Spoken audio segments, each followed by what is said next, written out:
2018年から今年2023年までに F1 フル参戦デビューを果たしたドライバーは計14人もいます。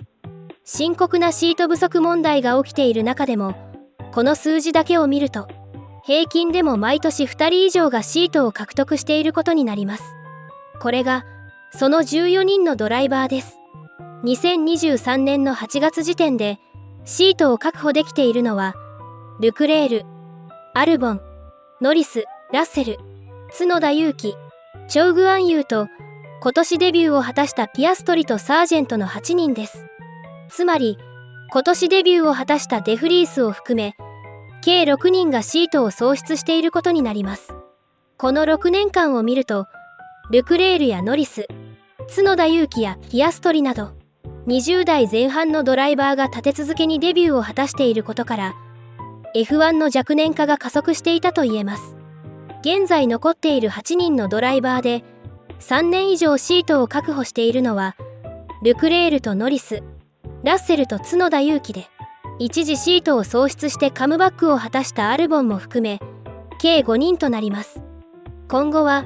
今年衝撃的なデビューを果たしたピアストリがここに含まれるのはほぼ間違いないでしょう。ピアストリとルクレール、ラッセルは F2 を1年で制した逸材で、彼らは F1 でも存分にその才能を発揮できています。しかし同じく F2 チャンピオンのミック・シューマッハとデフリースは残念ながら F2 で見せた光る走りを F1 では披露できませんでした。現在多くの F1 チームが育成ドライバーを抱えていますが、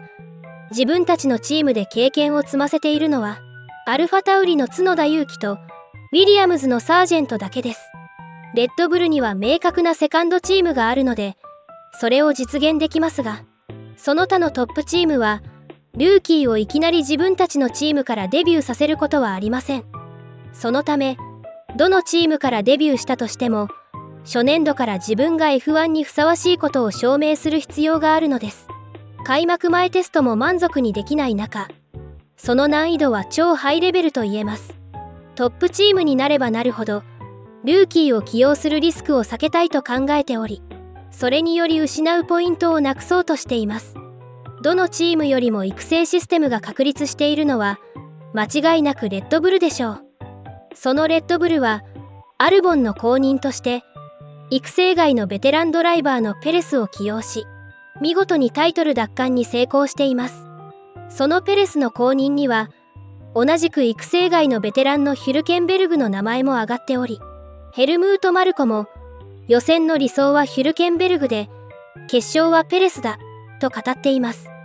特に彼らにはガスリーやアルボンを成長途中で見切った過去があり、彼らに失格の烙印を押してしまいました。その経験から今後はセカンドチームで 2,3 年は経験を積ませ、じっくりと精査すると思われています。その最初のドライバーが角田裕樹ということになります。もし角田裕樹がリカルドに勝ってもトップチームに昇格しないとなれば、残念ながら角田裕樹も一度もトップチームでレースをしていないにもかかわらず失格の烙印を押されることになります。さらにもしリカルドが角田裕樹を倒しレッドブルに再昇格したとすれば、今後はルーキーのトップチーム昇格の可能性は限りなくゼロになると感じています。マックスを発掘した彼らは今後も第2、第3のマックスを探し続けるのでしょうか。個人的な意見ですが、もし角田裕樹がダメだった場合、リアム・ローソンをはじめ現在のレッドブルの育成には適任者はいないように感じています。つまり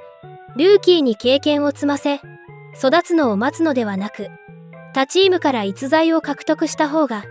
資金的にも安く済み、成績面でもある程度読むことができるその流れにシフトするかもしれません。そんな中、ギュンター親分がこう語りました。デフリースはそんなに悪いドライバーではない。でも彼はダメだった。彼らは昨年実力を発揮できなかったリカルドを呼び戻した。今の F1 では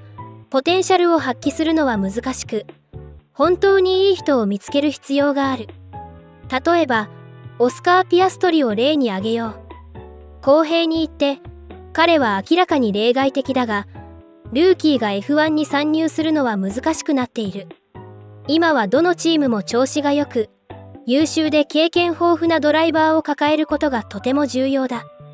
もうルーキーを1000万ドルや1500万ドルで買うことはできない。彼らにその価値はない。F2 から新しい才能を F1 に送り込むのはさらに難しい。誰もリスクを冒す勇気がないからだ。今の F2 や F3 では、勝者であっても競争が十分でなければ、それほど良いとは言えないこともある。アストン・マーティンを見てごらん。彼らは41歳を起用し、素晴らしい結果を残している。リカルドを起用したアルファタウリがうまくいかないことを願うが、彼らはアストン・マーティンや我々と同じことをしたまでだ。なぜハースがベテラン好きなのかが、よくわかるコメントですね。昨年の F2 チャンピオンのドルゴビッチは、どのチームの育成ドライバーでもなかったため、F1 のシートはありませんでした。それを見かねたアストン・マーティンが彼を拾いましたが、現実的に来年以降も彼にはレギュラーシートはないと思われます。ドルゴビッチは F2 での3年目でタイトルを獲得しています。同じく3年目で F2 を制したデフリース、さらには2年目で制したミックは、すでに F1 では一度失格の烙印を押されています。それを考えると、F2 ではフル参戦初年度にタイトルを獲得するか、ノリスや角田裕樹のように、ランキング2位とか3位を獲得できるドライバーしか生き残れないかもしれません。才能はあっても、参戦するチームによっては好成績は望めないので、一概には言えませんが、ここ数年の結果を見ると、あながち間違ってはいないと思います。現在 F2 でランキング2位のメルセデス育成のベスティは、メキシコグランプリの FP1 でメルセデス W14 を走らせることが決まりました。しかし、ルーキーが大事なマシンを壊すわけにはいかないため、全力でのアタックはできないと思います。仮にそこで良いタイムを叩き出したとしても、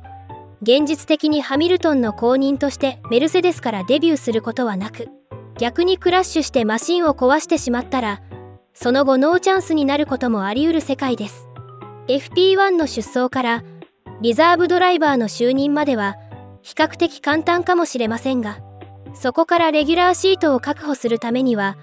水面下での強力な交渉術、さらには少ないチャンスをものにするだけの強烈な適応力が必要になるでしょう。今シーズンの F2 では、レッドブル育成が6人もいるという異様な光景が見られていますが、これらのことを踏まえると、来シーズンはかなり減るのではないかと予想しています。つまり、F1 の若年化の流れも少しずつ緩やかになるのではないかと感じています。皆さんは、近年の F1 の若年化についてどう感じていますか？それでは、次回のクレアの衝撃をお楽しみに。